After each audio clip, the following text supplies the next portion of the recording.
It's time to feel the rage. Welcome to Film Rage, where we talk movies. Theaters are still closed, but we are pressing forward as we continue to stream the latest releases and review some classic films as well. Directors and actors beware, as you cannot hide from the rage. My name is Bryce, and I'm part of the Film Rage crew, which also includes Jim. Hello, Jim. Hey, hey. So with the introductions out of the way, let's rage on.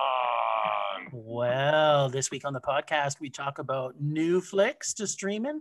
We break down the crew's top 10 Mondo and 5 least favorite Rage films, Open Rage. And finally, we talk about Denise Richards on the lists. Rage or Dare. We're talking about Kelsey Grammer. Oh, we're talking about them both. It's a double doubted duo today. Then double doubted duo, not necessarily. Well, maybe not. But then we'll have that discussion later. We will. We'll talk about the Grams and the Richards. But then we'll pack up our Christmas trees and start counting down until next year when COVID is finally over. Want to dance? Figure? Sure, why not? Yeah, okay.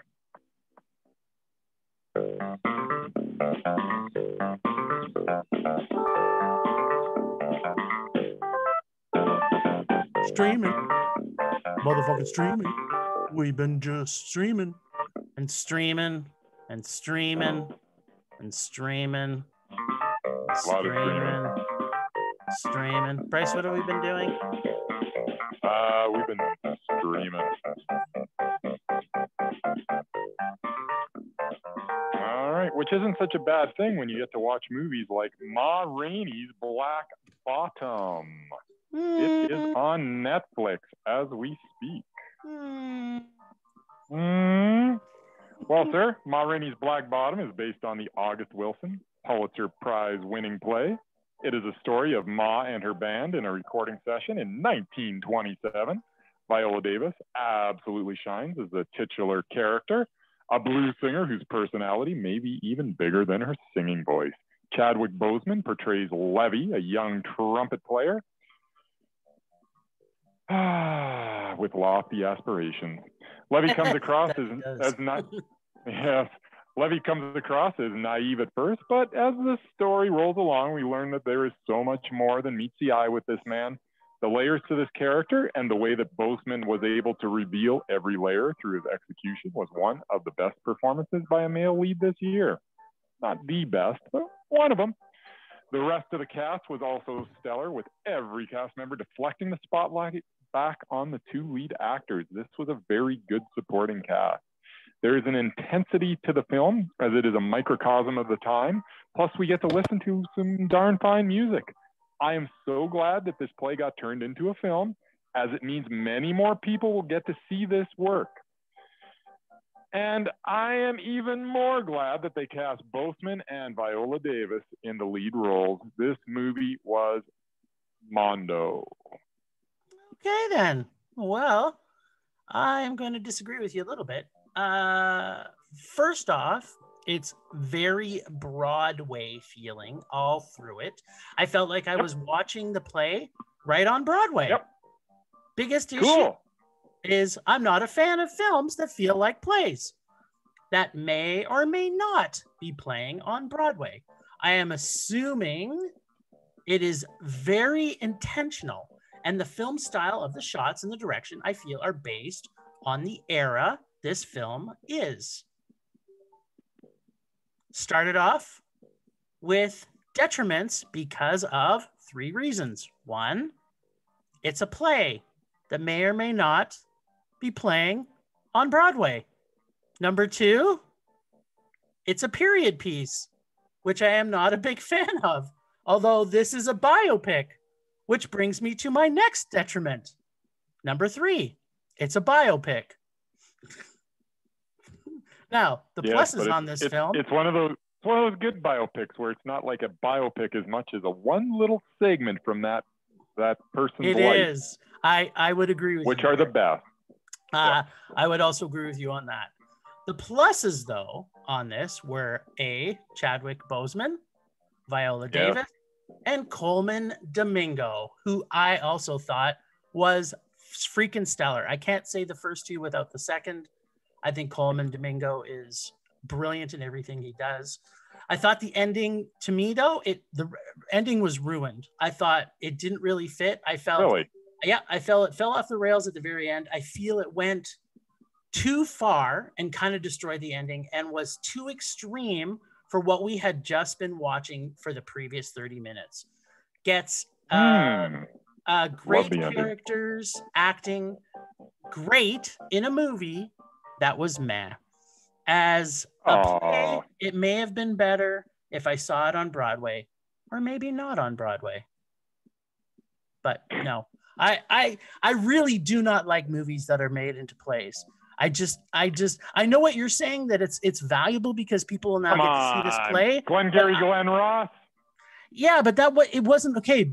But if you want to talk about Glenn Ross, it was not filmed exactly like the play was. It didn't feel it still had a play feel, but this one was very cut, very angular. The shots were very distinct that they wanted to capture the feel that you had when you watched a play. And I am not going to a play. I'm watching a movie. I wanted them to turn this play into a movie. And I couldn't get past that fact. The actors were stellar. But for me, the actors themselves cannot bring this to a Mondo. I loved their acting. As I was watching it, I was thinking, think of how we talk about Tom Holland from Capone, you'll hear his name come later. Hardy. Tom Hardy, sorry, thank you. Why was I thinking Tom Holland? That's not the right person. But I don't know. Yeah, I don't know. But Tom Hardy in Capone, right? Perfectly good example. As I'm watching this, Viola Davis is Ma Rainey. Like, I did not think of her in any other role she's been in. She was brilliant. And same with Boseman. Like, all of them. The characters were great. I just couldn't get past biopic, A, B, play. Stage play vibe. Yeah, the stage play vibe just made me meh. I loved every minute of it. Well, it was Mondo. There you go. I am also glad I enjoyed it. So that makes two of us, my friend.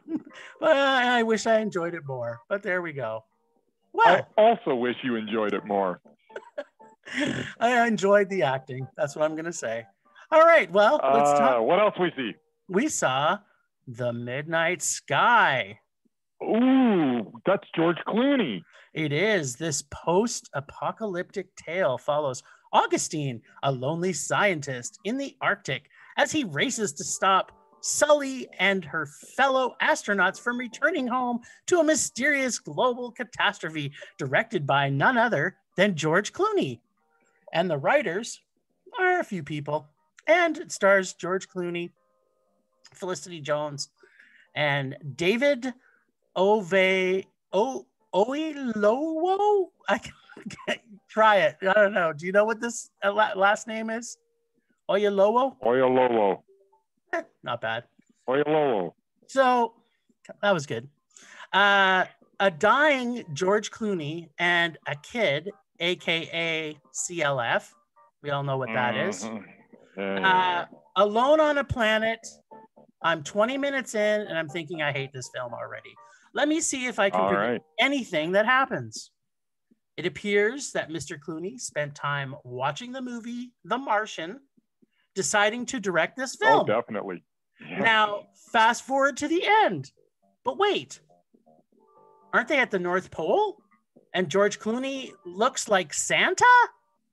I mean, I was wondering where the Martians were. Okay, came out at Christmas time. I guess they did. Okay, well, back to getting to the end. Oh, yes. They run into trouble. They lose their mode of transportation. The ship gets broken, etc., blah, blah, blah. Boring, predictable future science movie schlock. Oh, a team bonding over Neil Diamond? I didn't know it would be him, but I knew it would be corny and predictable and just boring and annoying. Just waiting till the next challenge for them to overcome. Not one thing in this movie made me feel it was original and nothing was interesting or unique for the entire movie. Loved all the actors, though casting was good for what they had to do, but ultimately this was a predictable, boring film that, unless you like science films that are nothing new or original, I would skip this film altogether. Gets a George Clooney should stick to Nespresso commercials. That's what he's been doing for the last 4 years. Very low meh. Only because the CLF kid in this did not push me over the edge to a severe rage. And for those of you who are wondering what a CLF is, it's a creepy little fucker. No. Yeah. Anyways. She wasn't annoying. I liked her. Very low. I almost raged.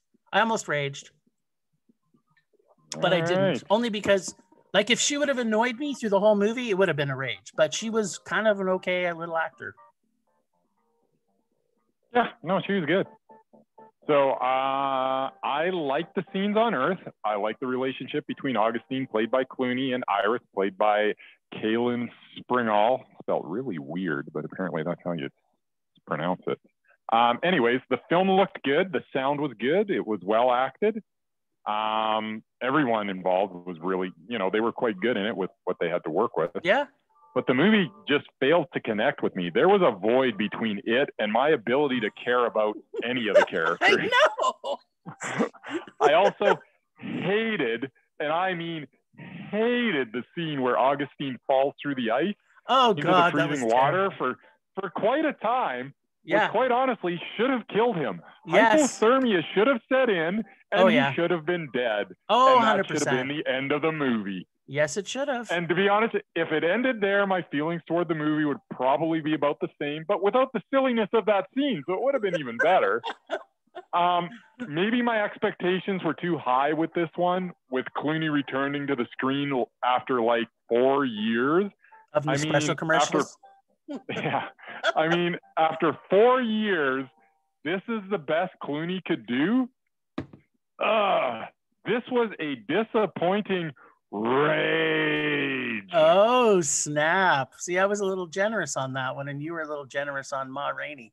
I was probably more, it was more of a disappointing rage than anything else, because I saw this, I'm like, this is probably going to be good. And the fact that this is the project that Clooney chose to do after all these years of not doing anything, I'm thinking, okay, this is going to be quality.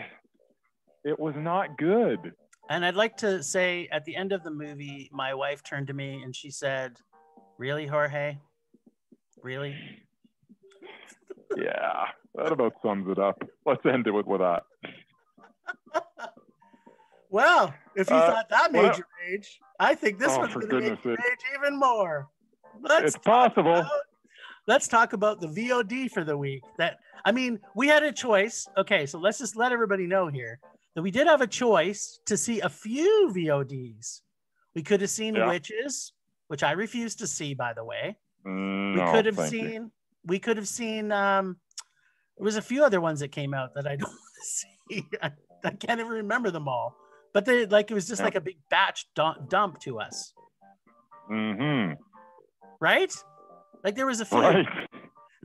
But we decided on Wonder Woman only because it's kind of like the biggest. The biggest. It's a big one. We got to talk about Wonder Woman 1984. I know, right? It's going to be all the rage. Rage. Why don't you take the lead on this one? Okay, so rewind to the 1980s as Wonder Woman's next big screen adventure finds her facing two all-new foes, Max Lord and the Cheetah. Ooh. I know, right? You got me so far. This sounds excellent so far. I know, and it's directed by Patty Jenkins. There you go. I know you're not a big fan of. And it was also written partially by Patty Jenkins, story by Jeff Johns, and story by, here we go, this is a hint, 4 other credits. Yeah. So only 4? Can you count up the writers? 1, 2, and plus 4 is 6. That's a lot of writers. You know what we say about lots of writers. Too many cooks in the kitchen, my friend. Stars Gal Gadot, who we've met from many Wonder Woman films so far, Chris Pine, and our buddy, Kristen Wiig. Mm-hmm. Right? Kristen Wiig. I love Kristen Wiig. She's I great. know you do. I love her too. So I actually even liked her in this. I just wish that they yes. had more for her to do. Yeah, they should have just had her and Wonder Woman making out. That'd be great. So is this a superhero movie? Yes, it is. Is this a detective story? Yes, it is. I guess. Yeah. Is this a nonsensical, convoluted story, bad CGI, and does it not make sense for some of the time? Yeah, it's yes to those two. But does it live inside a comic book reality that, if you have bought into this reality, could be somewhat entertaining? For me, I would say yes, this was. This movie is about 30 minutes too long. I'm saying 30. I'm sure you're going to say more, give or take. I should have hated this film. For a lot of it, I did hate it.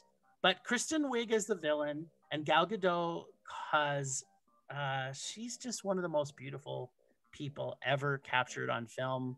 And I could literally I could have just, well, on major release film, I can look at you all the time. Oh, okay. In fact, I do Fair sometimes.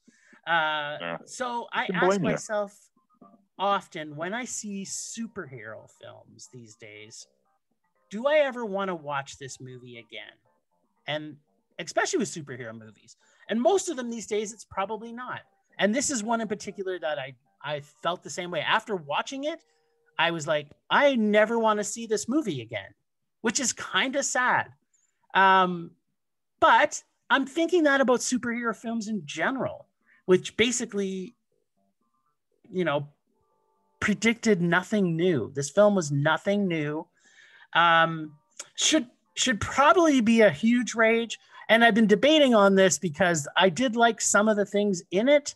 I like when Wonder Woman kicks ass and punch dick. So I'm going to give it a really, really, really, really low meh. And I'll wait till you finish your review, but there's a few things we have to unpack together on this film. And I'll wait till you do yours. All right. I think you are perhaps the most generous human being on the face of the earth after hearing that review. What a complete waste of my time. This droned on for 2.5 hours. And for what reason? Nothing really happened. This was a complete waste of talent. And what is going on? Wonder Woman can fly now? What is with that? A little foreplay is always welcome, especially if it ends in a tremendous climax. But this was all foreplay with next to no climax. It was the battle between negative climax. Negative climax, which is not a climax at all, really.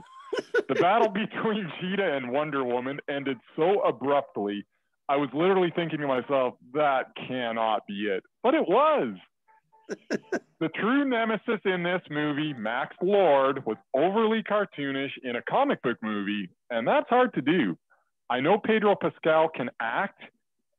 I mean, heck, he showed plenty of depth with a mask hiding his face in The Mandalorian. Yep. But here he is, as a one-note, over-the-top clown. It seemed as if he was summoning his inner William Shatner for the entire film. Chris Pine playing the sidekick again was as weird as it was the first time. And while Kristen Wiig was more than competent, showing off her comedic timing along with the ability to come across as a wicked antagonist, she's ultimately sunk by her final encounter with Wonder Woman. The clunky parallel stories smashing into each other in an ultimate boring mess of a movie that wasted the talent involved, and a movie that was way too long make this movie a rage. I wasn't surprised that you'd rage. Because if you gave the first Wonder Woman a meh, it couldn't have got even to a meh, because this one was so much worse. Okay, so let's unpack a couple of things that really annoyed me in this film. The first one is the whole intro scene. Like, first off, what the whole intro scene, yeah, like, why was that even there? It had no meaning. There was no meaning other than, guess what? It's done a restart on Robin Wright. Because we had Robin Wright had, I think, a couple of Mondos before. Oh no, she had a Matt and a Mondo before that, and she didn't make it because now she's back to her. Well, she has a she's rage back to now, a so she's rage. back to zero. And so, but if Robin Wright just was, if they cut out the first, I don't know how many minutes of that first wasted scene, like it had no impact on the movie. It had zero impact on the movie. Yep. Right? Like, am I missing something? Was there something that was tied in there? It had an impact on the movie. It made it like 25 minutes longer. I know, right? But that's what I'm saying is like it had no input. It was just dumb. Okay, so what if about you're gonna have something like that, they should have condensed it down to about like 3 minutes. And I'm still not entirely sure what the point of it was. I guess no, there was no point. I don't get it. It made no sense. But okay, so the other thing you were talking about that she can fly, that one I wasn't as bothered by, but by the fact that she decided she was going to create the invisible jet. Like the whole time I've ever been a fan of Wonder Woman, the invisible jet was just one thing, but apparently she can make everything invisible. Yeah, by just rubbing her hands together. What is that? Right? Like you're watching this, she's like, okay, why don't we turn this plane invisible? Like she could make herself invisible. She could make her lasso invisible. Like it's back to, when we talked about the last Star Wars, it's kind of like, if you're going to make a movie, even if it is a superhero or it's a comic book or whatever it is, and you create a reality these people live into, then live under that reality all the time. She could have used that invisibility. She could have used that invisibility all through the movie to get her places she needed to go. Yep. Like, oh, I'm going to make this mailbox invisible and jump inside it and hop along in it. Like there's just, it's just, how is that? They didn't need to have that. Everybody knows she drives an invisible jet. Just why didn't they, when they're going to go to the airport, she hops in an invisible jet and they go away. Yep. Like it just it was a point that was terribly written. And then the ending was just dumb. It's just like, oh yeah, he's okay. The bad guy's okay. He was forgiven. Everything's good now, right? That was the whole thing. Like, is all forgiven? Like, what happened there? I mean, he's got to go to jail, so he still abandoned his son, right? Yeah, but then he's back with his son. Everybody's loving each other at the end. I'm it's like, don't worry about it. What is this? Like, give me a break. Like, can't somebody kill somebody? Like, did anybody even die in this movie? I have no idea. I almost Chris did. Pine, but he really didn't. He just went back became himself again. Yeah. I don't know. There was a lot of reasons why I probably should have hated this movie. Yeah, there was. But I'm sorry. I love Kristen Wiig and I love Gal Gadot. I just love her. I guess you shouldn't apologize for that. I don't know. Well, perhaps me. I have a weakness for kicking ass and punching dicks, especially by ladies. Yeah, if any movie has proven it, it is this movie, because this was atrocious. I know. It takes a pretty for me to be bored in a movie, that's almost impossible. I was bored in this movie. Yeah. Because I was just as bored in the George Clooney movie. I've been super generous. I'm not going to argue with you there. It's I think maybe it was a rage-o-rama as well. That's a holiday season. Maybe I'm just giving out Maz like candy. Usually that's you. Apparently you are. Whatever. Every man I give is deserving. No. Okay, well, now we've got our brand new segment for today, and today one night only, as we're going to do the top 10 Mondo and 5 least rage films of 2020. Yeah. I couldn't be more excited. I can't wait to see what's on your list. I have a feeling I know what's number 1, but maybe something bumped it out. I can't, you've been talking about this one film for I know. And did something bump it out? I don't know. I had 3 that I didn't know which order they were going to go in. Honestly, I was sitting there and I was racking my brain, and I had my top 3 was set. There was nothing that could touch my top 3. 4 through 10 though. That was hard because we saw a lot of good movies this year. We did see a lot of good movies this year. All right, so hit me with your best shot. Fire away. Yeah. So we're doing our. Now, do you want to start with the top 10, the Mondo 10, or the Rage 5? Why don't we since do we our came Rage out of a 5 rage, first? yeah, let's do it. Okay, you do your Rage 5 and then I'll do my Rage 5. All right. Let's challenge it up a bit. And we got Murray's Rage 5, so I'll give Mary's. Hold on, I got it here. You got it somewhere? Yeah. I also Okay, you have go. it. You go. I don't know that I agree with his Rage 5, but Well, he wouldn't agree with ours either. I'm sure the ones that we've raged about. He's got some rages that are on my top 10, so. Yeah, that's okay. I know. I do too. Yeah. Do you? You sure about that? Maybe not. Maybe it's an honorable mention. Yeah, At least maybe not. I'm hoping it never made any list for you. But anyway, go ahead. All right. So Rage 5 for 2020. Number and no 5 backups? for me. You sure you don't want to throw in a backup? I'm just jumping right in. You know what? It was painful for me to even revisit these films and just even look at them and think about them as well. I couldn't take more than 5. Normally I'd have a couple of, dishonorable mentions, but not for this. We're just going with the 5. You can talk about extra ones if you want. Number 5. Number 5 is The Old Guard, lazy superhero movie starring Charlize Theron. Number 4, The War with Grandpa. The film would never have been released if it wasn't for the pandemic. De Niro at his worst, and that's saying something these days. Number 3, Sonic the Hedgehog. Bad acting plus bad CGI equals the 3rd worst movie of the year. Number 2, Like a Boss. Who can have a bottom 5 without Tiffany Haddish on the list? Oh, snap. Like a Boss, Tiffany Haddish stars in this 83-minute pile of excrement. And the number 1 worst piece of crap movie, the rage of all rages, A Fall from Grace. No, A Fall from Grace. I do not understand why Tyler Perry has a career. This is one of the worst movies I have ever watched, not just for 2020, for all time. Oh, wow. A Fall from Grace is so putrid, I can still smell it, and I watched it like 10 months ago.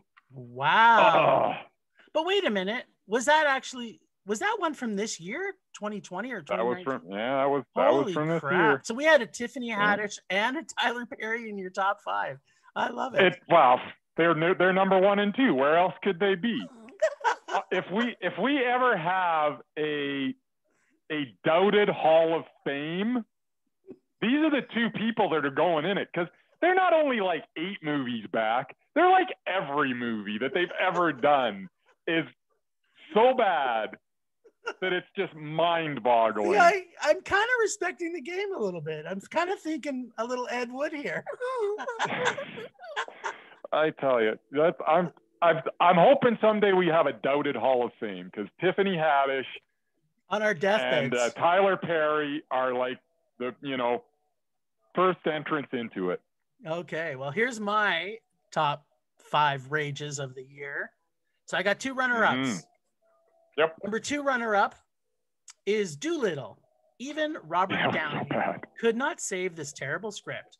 I don't think I should watch movies that are rated PG or technically made for kids anymore. This was the one that kind of really got me. But like 10 minutes in, it looked like it was going to be the funniest thing ever. I know. And then I don't know that I've ever enjoyed 10 minutes so much and then hated something so much after that. The first 10 minutes were gold, and then it was just so unbelievably bad for the next 80 minutes. Solid gold. Yeah. Okay. Anyways, go on. So the next one, runner-up, is Sonic the Hedgehog. Yep. Jim Carrey and kids' video games as a movie should not have left the 1990s where they belong. Yeah. All right. Now, you may be mad at this, but it really did enrage me so much. My number 5 is The Way Back. This completely unoriginal, predictable, and boring character study of a has-been sports person was maybe the worst sports movie I have ever seen. Not because it was done badly, but because it was a script that has been done 100 times before and done 100 times much better before multiple times. there was not one original line or thing about this entire movie, which made me rage because I went and saw it in the theaters, and now I'm regretting it.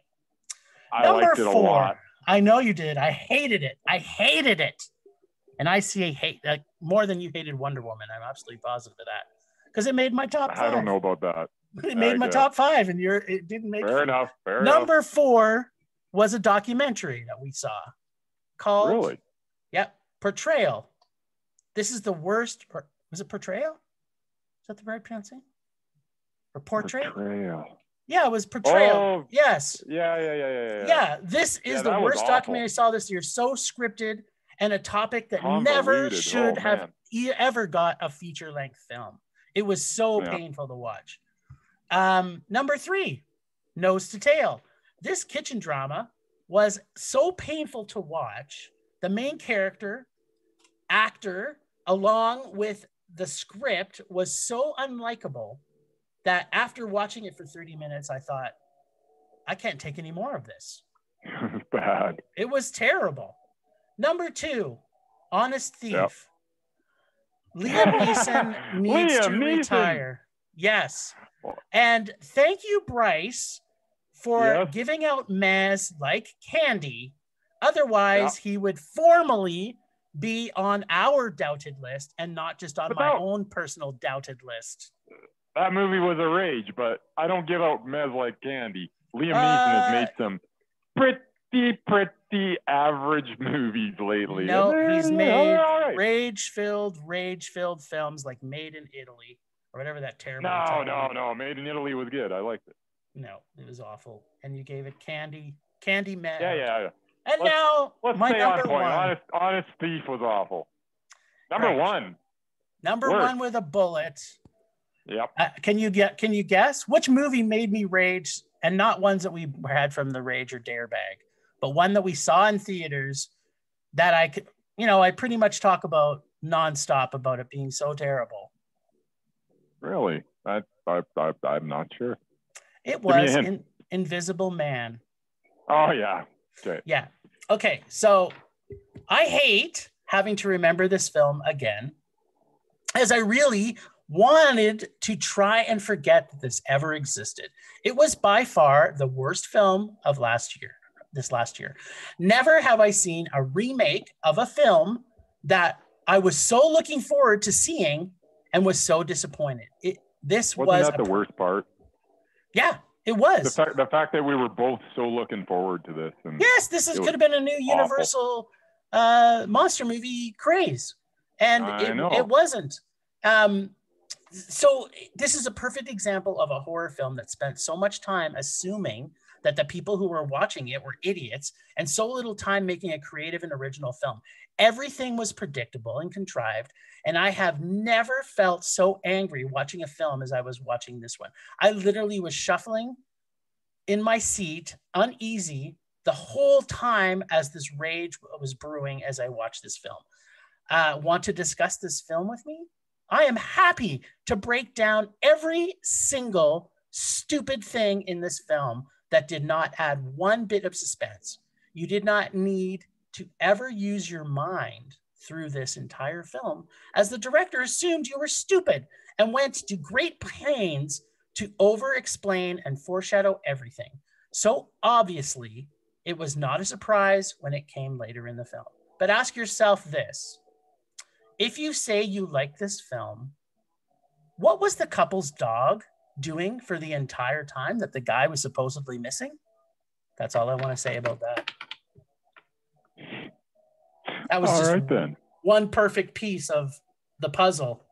The dog was just magically living by itself for months on end. Yeah. All right, the Murs. Do you want to do his 5 and I'll do his 10? Sure. So I'm going to do his worst, his rages. His rages. All right. So Murray, these are Murray's. I have to say it again because I completely disagree with 3 of them. These are Murray's picks for the worst movies of 2020. The Empty Man. What was The Empty Man? Oh, The Empty Man was excellent. There's four that I love The Empty Man. Yeah. That was that there was supernatural. We like The Empty Man. We both gave it a Mondo. But yeah, there's 4 Mondos and 1 meh for you on here. Wow. Did I not rage over the... Anyways, I'll get to that. No, you gave it a meh. Okay. He also has The Nest, which is Jude Law. It was very, very good. But this is Murray's time. So I'm on Murray's side on this one. Yeah, well, you guys are both wrong. Kajillionaire. What? Sorry, this is Murray's time. The Grudge, which I'm not going to argue with that one. Although I think this might be the movie that you laughed hardest of any movie. There's this one scene. This is my best comedy. I tell you, you were laughing so hard, you made me laugh. And this is, I don't even want to read what his number 1 rage movie of the year is because he's wrong. I'll read it. It was Last and First Men. The first trifecta. Blasphemy. The first trifecta in film rage history. You gave it a Mondo. I gave it a meh. And Murray gave it a rage. I'm so happy that happened. And I'm glad that this made his list. All right. So once again, Murray, least favorite films: The Empty Man, The Nest, Kajillionaire, The Grudge, Last and First Men. All right, sir. From there, I guess we'll move on to top 10. I'll kick it off again. Yeah, sure. All right, so I'm going to do my honorable mentions first. Just a little brief statement about each of them. The ones that were almost into the top 10 but didn't quite make it. Corpus Christi, intense Polish film of faith and redemption, really good stuff.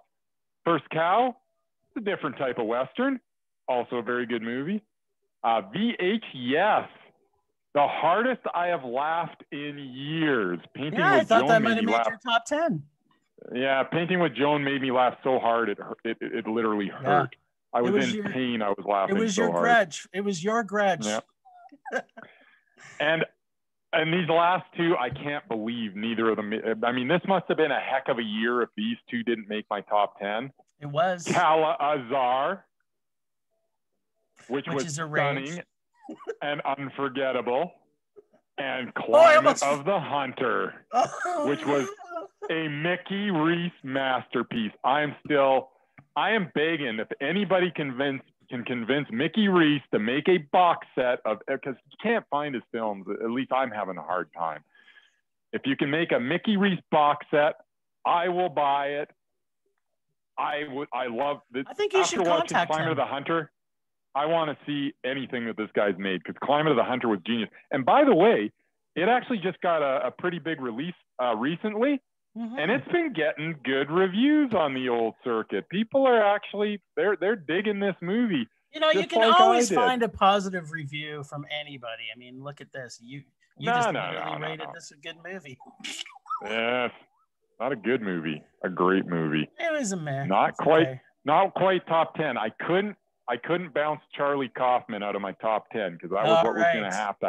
There you go. In order for Climate of the Hunter to get in. So with that said, here is my Mondo 10 of 2020. Number 10, I'm Thinking of Ending Things. Written for the screen and directed by Charlie Kaufman, this story about a woman taking a road trip to meet her boyfriend's parents takes a few mind-bending turns that will leave you thinking about the film weeks after you watch it. Love, love, love this movie. It's okay. It was better than okay. Number 9, Gretel and Hansel.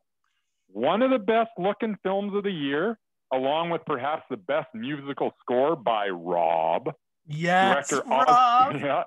Rob, so good. Director Oz Perkins gives us a version of the classic Grimm tale that is unsettling and unforgettable. Yes, it is. Number 8, The Nest. This is a film about horrible people doing horrible things, and you will not be able to look away. Jude Law's portrayal of Rory, a man who keeps on living beyond his means to the point his entire existence begins to unravel, was something to behold. Wow, that means your top 10. Okay. It sure did, because it was that good. Number 7, Beanpole. Oh. It is a story of survival that piles heartbreaking scenes on top of heartbreaking scenes. It is bleak, but it's also quite beautiful. Such a good movie. Number I won't debate 6. you there. Yes. Number 6, Nobody. Standout from the Calgary Underground Film Festival this year. Written and directed by Karl Markovic. This story of an unlikely friendship that takes a few dark turns and ultimately ends up in a life or death situation may have the best ending of any movie this year. Number 5. Was a pause for oh. Number 5 is Father, not to be confused with The Father, starring Anthony Hopkins. This is the Serbian film directed by Srdan Golubovic about a father's heartbreaking journey to gain the right to raise his own children. This was so good. Number 4, The Vast of Night. I kind of feel like this movie was made just for me. Wow. I can't believe that made really your top 10. I'm not disappointed, though, because it's a good movie. Oh, so good. So number 4, The Vast of Night. This movie slowly invites you in more and more as the camera keeps its distance at the beginning. But as the camera moves in, you find yourself becoming part of the experience. It's a unique and wonderful movie that pays homage to the monster movies of the 1950s, but with a few modern camera tricks. This also had some of my favorite dialogue of the year. I love this film. And now we get to the top 3. And as I mentioned earlier in the podcast, I didn't know where I was going with this top 3. I didn't know if 3 was going to be 1 and 2 was going to be 3. And vice versa, upside down. They're so close. I had a tough time, but after many, many hours of trying to figure out which was going to be my top. Wait, was it more like many hours of watching college football? You finally realized which one? No. I was racking my brain over this. I was really struggling over what order to put these last 3 in. Okay, well, I'm excited. Number 3, Last and First Men. Oh, narrated by Tilda Swinton. This film by Johan Johansson is a unique and unforgettable film. The film washes over you and has an almost hypnotizing effect, as it is darn near impossible to look away. I cannot wait, and I mean this wholeheartedly, I can't wait to watch this movie again. This time, hopefully without a couple of neeners beside me making stupid comments. By the way, you're one of the neeners. I know I am. I tried to be quiet. I couldn't. I'm enjoying this movie so much, and anyway, it doesn't matter. It was okay. Number 2, Sound of Metal. Oh, okay. Riz Ahmed gives the best performance of the year. This is the best performance of the year as Reuben, a man who finds himself having to deal with a sudden loss of hearing. Heartbreaking and inspirational, this movie does not let go of you and continues to hold on long after the closing credits have rolled. Which brings us to number 1, which will be no surprise to you, because you're probably wondering. You're like, when I say, I was pretty sure it was going to stay number 1 because of what you said when you saw it the first time. Yeah, and I still haven't seen it yet. Because you know what? I know. It was available for rent on Apple for a very short period of time. And I almost bought it because I could buy it and I hadn't even seen it yet. But with how you talked about it, I really wanted to see it. And now it's not on Apple anymore, so I don't know where to get it. Oh, no. Yes. So number 1. When you buy it, I'll just borrow it. There you go. Number 1 is Vitalina Varela. Pedro Costa's film is quite simply a work of art. You can take any frame from this film and hang it on your wall. Every shot is perfectly framed and perfectly lit. Every shadow and sliver of light has purpose. Costa may be the best director making movies today, and I mean that. Watch this film and tell me that I am wrong. Vitalina Varela is the best film of 2020, and it's not I shouldn't say it's not even close because those other ones in my top three, they were close, but this movie was so beautiful to look at. It stirred up emotions in me that I didn't even know I had. Yeah. It is such a wonderful experience. Oh. I loved Vitalina Varela. Best movie of 2020. One of the best movies that I've ever watched. Well, I'm excited to finally see that because of your top 10. I've seen most of the ones. I think I've seen all of your top 10. That's the only one I haven't probably seen them all except for that one. Yeah. Yep. Okay, well, my top 10, here's my honorable mention.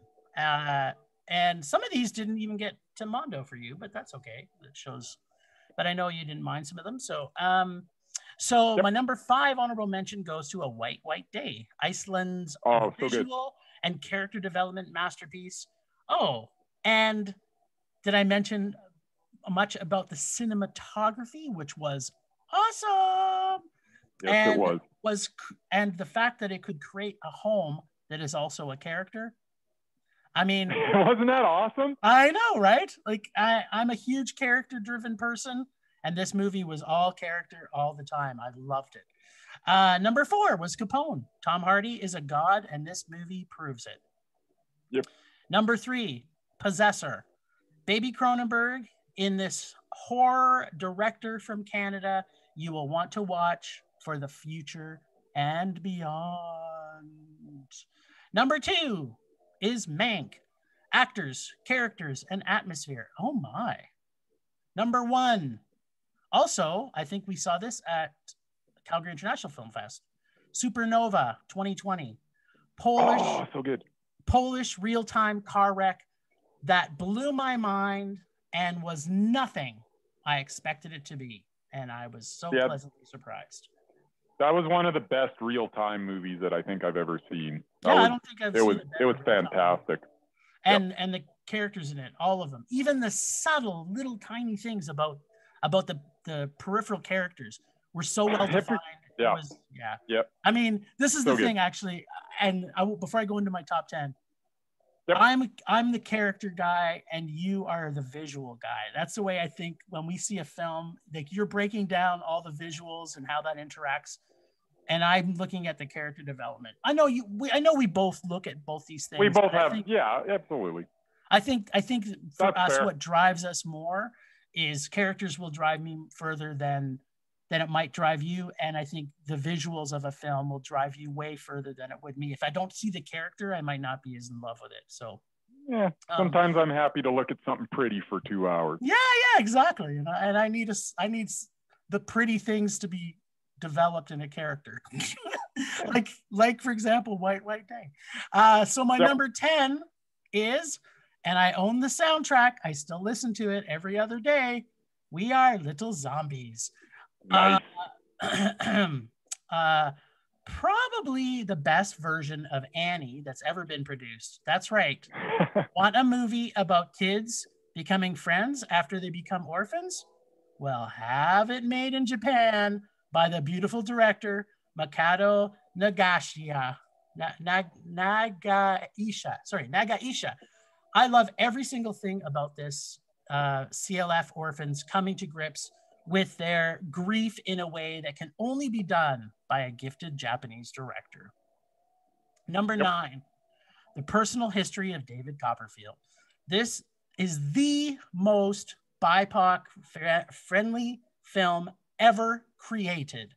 Characters, actors, fantasy. This film was brilliant, and I never thought I could love a period piece as much. I guess they just have to be done creatively and done well. Who knew? I had no expectations going into this, like literally none, and I was blown away. Yeah, well, you know what? We will debate a little bit on some of the ratings you've given Dev Patel, because when Dev Patel's in it, I want to see it. Okay, so number 8, Kajillionaire.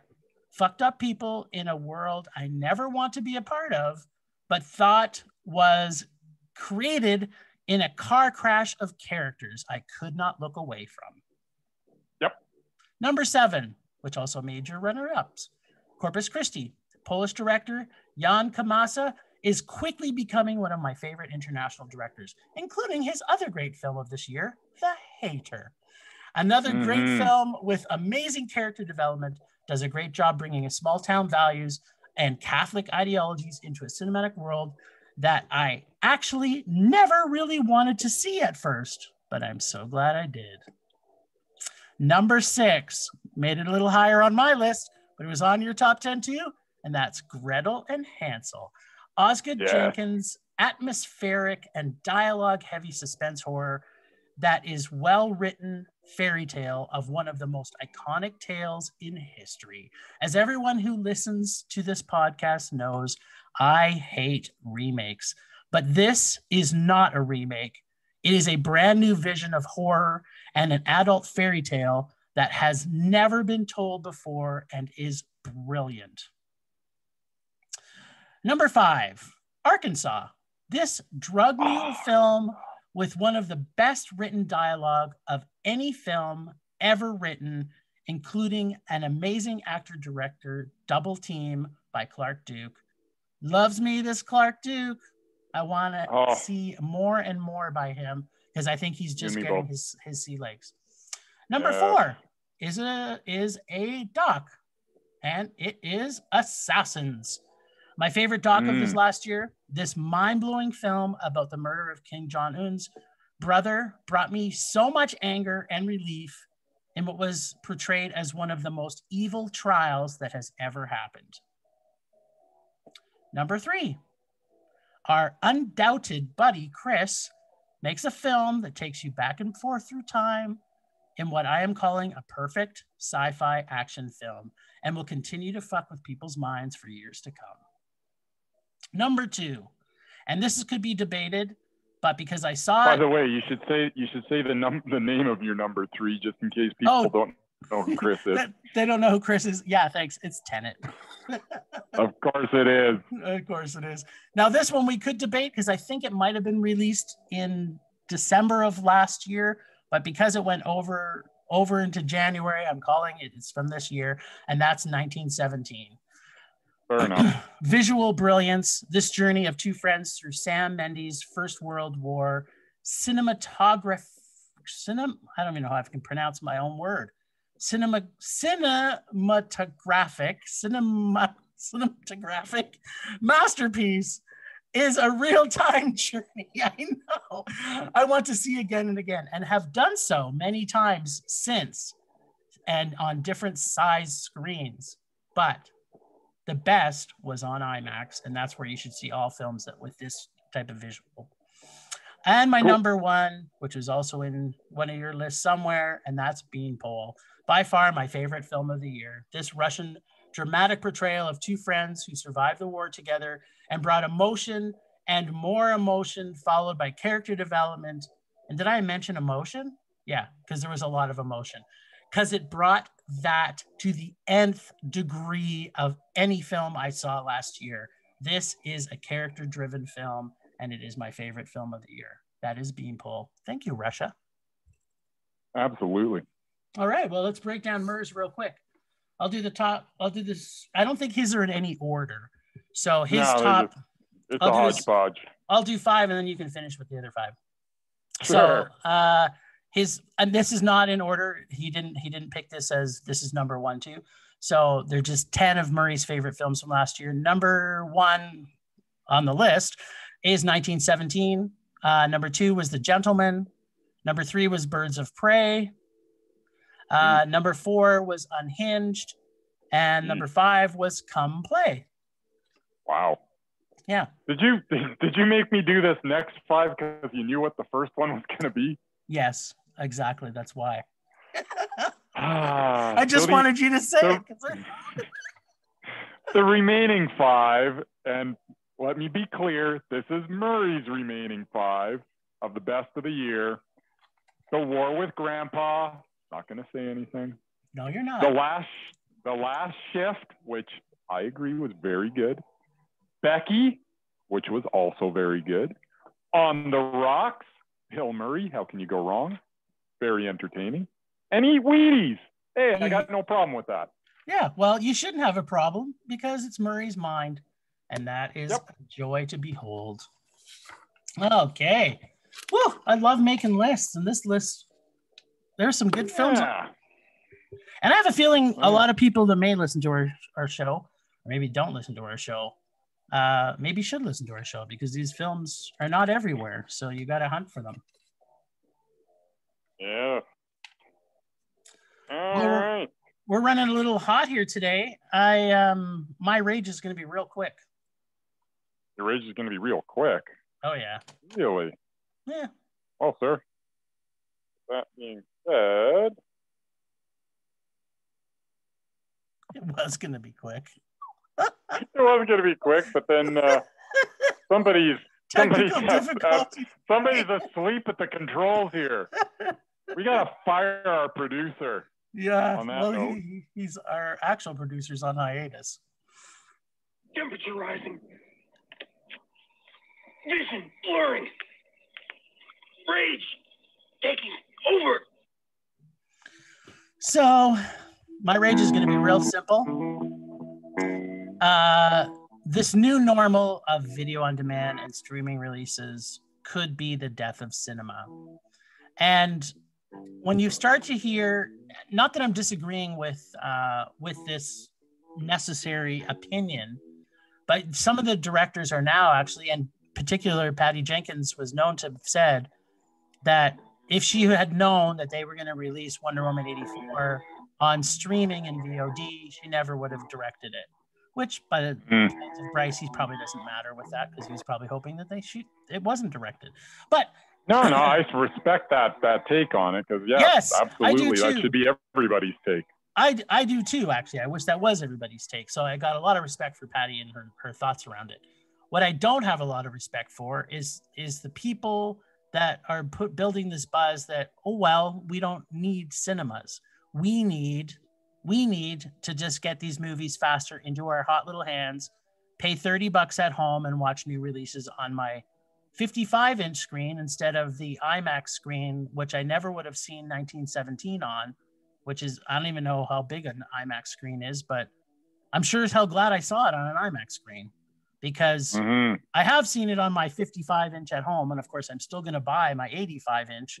But even then, it's not going to give it the full effect that I would get in the theaters watching 1917. So my rage this week is people that believe that we don't need cinemas. First off, you're wrong, and it makes me angry. Super, super angry that people can just allow cinemas to go by the wayside. That's my rage. Well, can't disagree with one thing that you've said about your rage this week, which is kind of odd. Yeah. Kind of feels weird. It does, right? We're agreeing. Well, we disagreed a lot through this episode, so. Yeah, yes, we have. All right, my rage will also be, it's kind of related to yours. Are you ready for it? I'm ready. Is everybody ready for it? Oh, you're ready for this?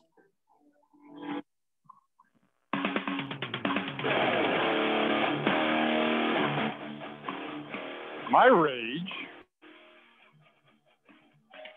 is $30 for Wonder Woman 1984.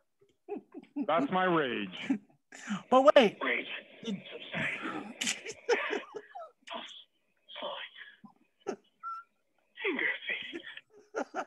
That was really. What more needs to be said? Well, I just wanted to break it down. Was Kim watching it with you? Because then that's $15 a ticket.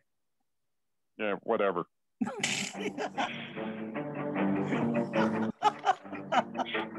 Well, this week on the lists, I am so excited because we're going to. Are you? Yes, we're going to be talking about Kelsey Grammer and Denise Richards, and that might be all we have time for today.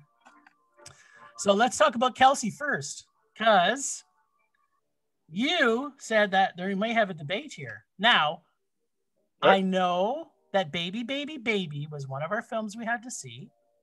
I liked it. Yes, it wasn't bad. It was a meh. Was it a Mondo, though?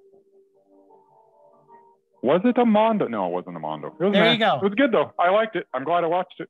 Yep, so was I. It's a meh. But it's sandwiched right now between two rages, Entourage Is it? and Neighbors 2. True. Right? So that still puts them on the list. So Entourage, is he 8 back, is it? Entourage is the last one. Then Baby, Baby, Baby, which is a meh. Yep. And I agree with that meh, by the way. Neighbors 2, which was a rage for both of us. But even if it was not, if it was a meh for me, it could take him off, but it wasn't. I hated Neighbors 2. Guardians of the Tomb we didn't see. I did see Like Father. I didn't see Grand Isle, but we both saw Money Plane, and it was a rage. It was a meh. What? Okay, Money Plane was meh. Dude, that was literally the worst movie I think I could imagine ever going. This was like a plane that was basically like it was shot in a box. It could have been The Cube, but instead of The Cube, it was a pretend plane. I had a good time. You're kidding me, right? I'm not. You're giving Money Plane a meh? Give Money Plane a meh. Okay, so you know what that means, though. You now have to watch one or two Kelsey Grammars before we can make a decision. Okay, so which ones would those be? Charming the Heart of Men or Grand Isle? Didn't see that. Oh, I did see Grand Isle. Oh, wait. Was it a meh? It's got Nick Cage in it. Oh, so it's a Mondo. Well, why didn't you come out with that first? It's got Nick Cage in it. It's probably a Mondo. Not a Mondo. And you know that Nick Cage being in a movie does not make it a Mondo these days. Nick Cage in a movie makes it usually worth watching because it's always interesting, to say the least, to watch Nick Cage's take on any role. Yep. And yeah, he doesn't disappoint here. He's got an interesting take on the character that he plays. Yep. You're dragging this out a little too long. I am going to say that Grand Isle was meh, which means Kelsey Grammer is not on the doubted list. I'm sorry. What was I saying about you giving mehs out like candy? The fact that you gave Money Plane alone a meh is beyond reproach. I can't believe Kelsey Grammer is not doubted. He is to me. I'm just going to put a little note that says no. Well then, let's talk about my girl, Denise Richards. Let's talk about Denise. Okay, so we got to see Money Plane, which is a meh, but guess what that means for you, my friend, fine friend. You've now got to watch one of her other movies because you've just created a meh when really Money Plane was a rage. I don't think so. Did you see Alpha Code? Ooh, Alpha Code. I haven't, but that sounds interesting. I know. Or how about 2020's Switched, which almost sounds like a Freaky Friday situation. Ooh, Switched. That does sound like that could be good. We just watched a Freaky Friday movie. Yeah, and it wasn't too bad. That was all right. Okay, well, you're now charged with seeing either Switched or Alpha Code, perhaps even both. I don't know. I am so happy that I gave Money Plane a meh because I wasn't even thinking ahead. I get to watch another Denise Richards movie. This is so exciting. Oh, wait, can we just talk about My Adventures with Santa? I think we have to. We know. Well, for me, it was a huge rage. It was literally the worst Christmas movie I've ever seen. It was an unbelievable rage. I don't even know what to say. Having said that, I love Barbara Eden in it. She's great. Barbara Eden was fantastic. She was the only. But everything else. Oh. Yeah, it was terrible. Just like Money Plane was. But okay, so you'll surprise us next week when you'll either watch Switched or Alpha Code. I don't know if I can do it in a week. It might take a couple. No, you're gonna have to now. And the reason I say that is for you giving out mehs like candy to Kelsey Grammer on a movie that's clearly one of the worst movies that's ever been put onto celluloid. That's Money Plane. All right. No, it was terrible. Like it was Liam Neeson terrible. In fact, it was worse than the movie. Kelsey Grammer is safe for quite a while now because he's got two mehs and then I don't know because I don't know his last one. But. Well, perhaps you should make it a challenge to watch all of the Kelsey Grammer movies because apparently you know what? I don't mind him. Okay, he's Sideshow Bob. How can you not like Sideshow Bob? I love Sideshow Bob. But There you go. Sideshow Bob doesn't count as a movie, so he'll always be a I guess rage. he doesn't. No, he doesn't. Eh, Okay, well, you'll be watching Denise Richards. And so we're not doing any other discussion today because we've had enough talk about Doubted. You know what? Let's just throw one. I'm going to throw one Mesmerized out. And only because we just watched Ma Rainey's, I'm putting Colman Domingo on as Mesmerized.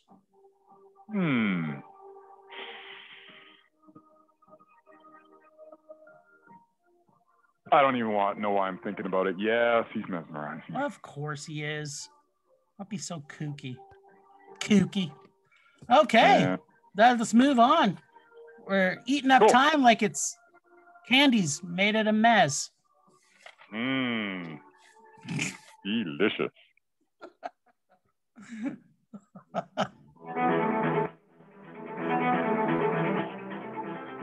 In the time before theaters were closed, in an episode far, far behind us, Bryce picked from the dare bag what is certainly got to be the worst of the Final Destination film series, with number 4 / or maybe the original? I don't know. It's got a dumb name, so whatever. This week, I will get a chance to go back to the bag of pleasure with the dare bag, as Bryce aptly calls it, except it's not always a pleasure for me. While I contemplate it, let's see what Bryce is still in love with Final Destination, or if it finally kills his feelings. All right. You're going to tell us 2. Yeah. Final Destination 4. Break it down, baby. Well, the whole thing was that, you know, after I drew the Final Destination, I kind of brought up that was supposed to be the last Final Destination movie. And then you're like, so why did they make 5? And I was like, well, I don't remember. So I was like, you know what? I'll watch 5 too. Why not? I mean, if you're going to watch Final Destination, you might as well watch a couple of them. Hell yeah. So the Final Destination was Mondo, as all the Final Destinations tend to be.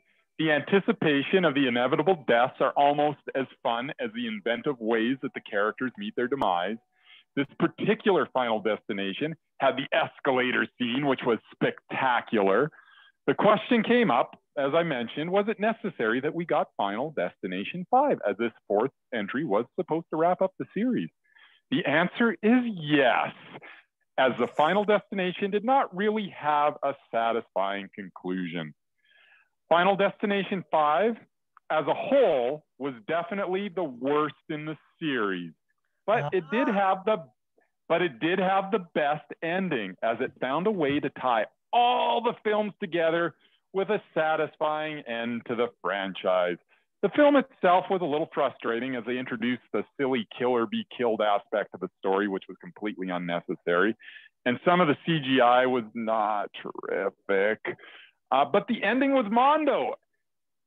As the 5 films as a series got a fitting conclusion, I was quite happy with this movie. I love the Final Destination films, all of them.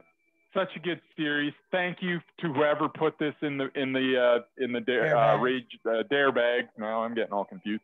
Whoever put it in the dare bag, thank you. It's been a while since I've watched any of these Final Destination movies. The fact that I got to watch 2 was great. I love these movies. I'm sorry. I don't know why I'm apologizing for it. These movies are good. Apparently, yeah. I mean, I'm kind of anxious now to see it. Now, did you find your stack of Final Destination box set? I must have given it away. There was a period there where I had like stacks and stacks of Blu-rays, and every time someone came over to my place, I was like, you know what? Just look through them. Whatever you want to take. Just show it to me first. And apparently, I said, yeah, take it. But I had so much, and it's the whole thing is everything that I had was still wrapped. I almost never crack into a Blu-ray and actually watch it. So I was like, you know what? Someone might as well be watching these. So every time people would come over, because I had a problem there for a while where I was basically going online at about 2 a.m. I should have some sort of thing on my computer that keeps me from late night shopping, because man, did I buy a lot of stuff for a while there. But yeah, so yeah, no, it wasn't around, but yeah, I found a way, and it was as I say, it was I was quite pleased. So what you're saying is the entire Final Destination franchise is Mondo. Oh, yeah. I could sit there watching back to back. It would be no problem for me. And it's like, oh, if they're all the same. They're not all the same. And the best part is they're kind of the same, because every time you know what's going to happen. You know this guy's going to die. But that's not the best part. The best part how he dies. Exactly. And they throw out all these red herrings. Oh, it's going to be the nail gun. Oh, no, it's not the nail gun. It's something else. And there's like, give you like about 7 different scenarios that it could be. And it just builds that anticipation and the tension. And then when the death finally happens, it's just so good. It's a can't miss concept. Whoever came up with this concept, hey, death has a plan, man. And there's no getting away from it. Because it's your final destination. It's your final destination. It's pure freaking genius. I love this series. I have to say, I saw the first one, and then I didn't love it, so I didn't watch anymore. So maybe I'll have to go back and watch the Final Destination, and then the Final Destination. Yeah. The minds behind this. The minds that created this franchise are sheer brilliant to add the word "the" to change. I can't argue with any of that. It's an incentive for me to watch the other 4. Okay, well, I think I'm going to pick from the Dare Bag because it's been so good to you. Now, I want to make sure I want to see your hands, because I don't want to be planted with another terrible. Like, everything I pick from that bag is terrible. Okay. There it is. There you go. Put your hand in there. I'm going to put my hand in here. Shuffle it around. This is kind of sad, this bag. For those watching on YouTube, this is not the best prop ever. It's a high-tech bag. It's a Ziploc. Cost us like 25 cents. Yeah. Are you ready for some Adam Sandler, Jim? Oh, fuck me. Are you kidding me?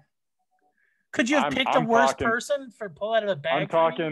I'm talking Adam Sandler classic. Let's see if this focuses in on there. Does that say Jack and Jill? You get to watch Jack and Jill, which stars Adam Sandler and, are you ready for this? Adam Sandler. He plays the two. He plays Jack and Jill. You get double the Sandler for one low price. This is literally my least favorite comedy, is when actors think that they're funny, so they put themselves twice in a movie and they're not funny in one of the characters. So yeah, I have a feeling this is going to be a super big rage for me. Have you seen it? I think I did a long time ago when it came out, and I seem to remember hating it then. So bad. I'm going to hate this one just as bad, I'm sure. I would like to thank our listeners for this particular one, and I'm very glad that Jim pulled it. This is literally a Final Destination scenario. It's kind of like you're now destined to pull great shit from that bag, and I'm destined to pull fucking rage. Every time I pull from this bag, I get Phone Booth, and I get Final Destination. I get movies that I love. I know, it's fantastic. I get 9 Lives and Jack and Jill. Like, what the hell? What's going on? Why does the universe hate me? Universe loves me, my friend. I kind of knew it did, but yeah, it's nice to have, the verification. It's always coming up, Bryce. Okay, well. It really is. All right, sir. Well, I think we've yammered on long enough. Well, thanks, Ragers, for listening. Thanks to the extended Film Rage crew of Leonard Colman for his artistic vision of photography. Leonard Colman Photography. Also to our man Merman, who is on hiatus until COVID is lifted from our veil of punishment. We miss you, Mer, and we can't wait till you get back to us.